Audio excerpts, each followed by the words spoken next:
کہ الفاظ نہیں ہوتے انسان کے پاس کہ کیا کہے اور کیا نہ کہے. تو یہ وہ ہستیاں تھیں.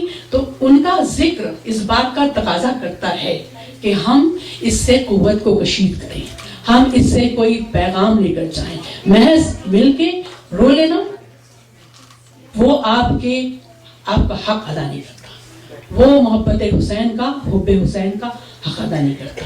یہ فاطمہ کا شیر تھا, یہ محمد کا خون تھا جو کربلا میں بہایا گیا. یہ کوئی ایسی ہستیاں نہیں تھیں کہ اس پہ ہم نے 2 گھڑی ماتم کر لیا اور ہم نے اس خون کا حق ادا کر دیا. یہ ایسی ہستیاں تھیں جن پہ زمین روئی اور آسمان رویا.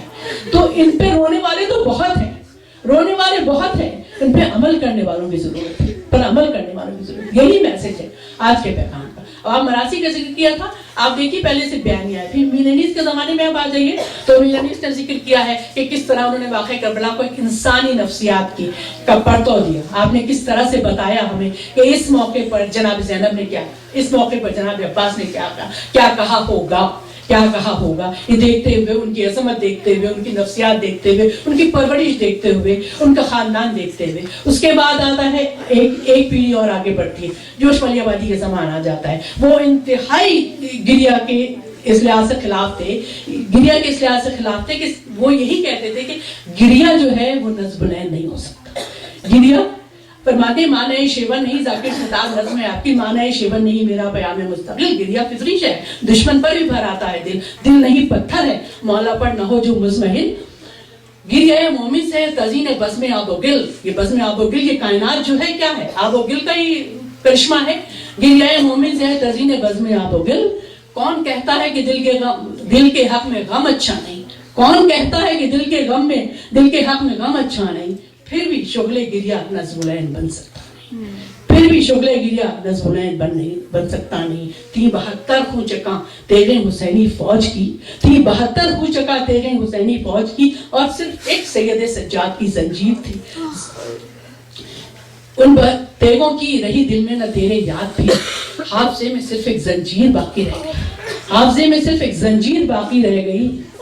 ذہن کو بیچارگی سے انس پیدا ہو, ذہن کو بیچارگی سے انس پیدا ہو گیا. اچھائے عالم کے پیرو, اچھائے عالم کے پیرو یہ تجھے کیا ہو گیا, اچھائے عالم کے پیرو یہ تجھے کیا ہو گیا.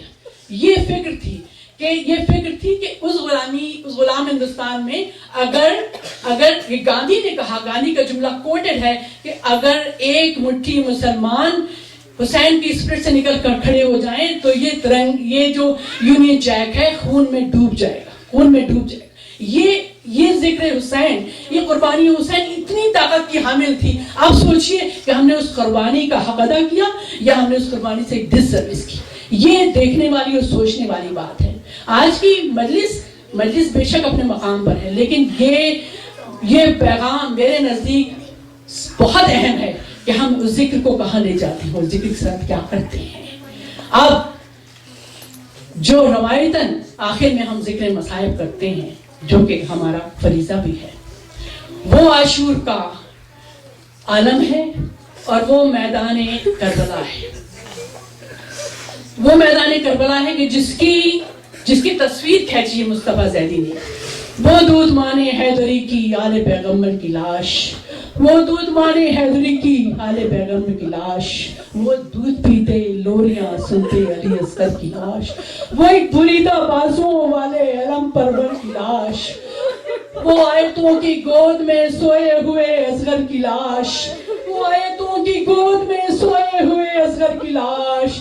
معصوم بچے وحشیوں کی گھڑکیاں کھائے ہوئے, معصوم بچے وحشیوں کی گھڑکیاں کھائے ہوئے, اور آنو محمد چھوٹے چھوٹے ہاتھ پھیلائے ہوئے, آنو محمد چھوٹے چھوٹے ہاتھ پھیلائے ہوئے.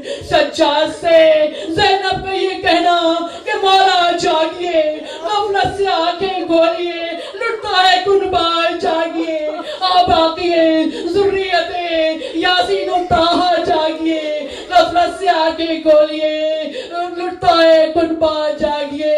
سارے محافظ سو رہے ہیں, اشقیاء بیدار ہیں, سارے محافظ سو رہے ہیں, اشقیاء بیدار ہیں. طاق و سلاسل کھل چکے ہیں, بیڑیاں تیار ہیں, سلاسل کھل چکے لگ چکے ہیں، بیڑیاں تیار ہیں.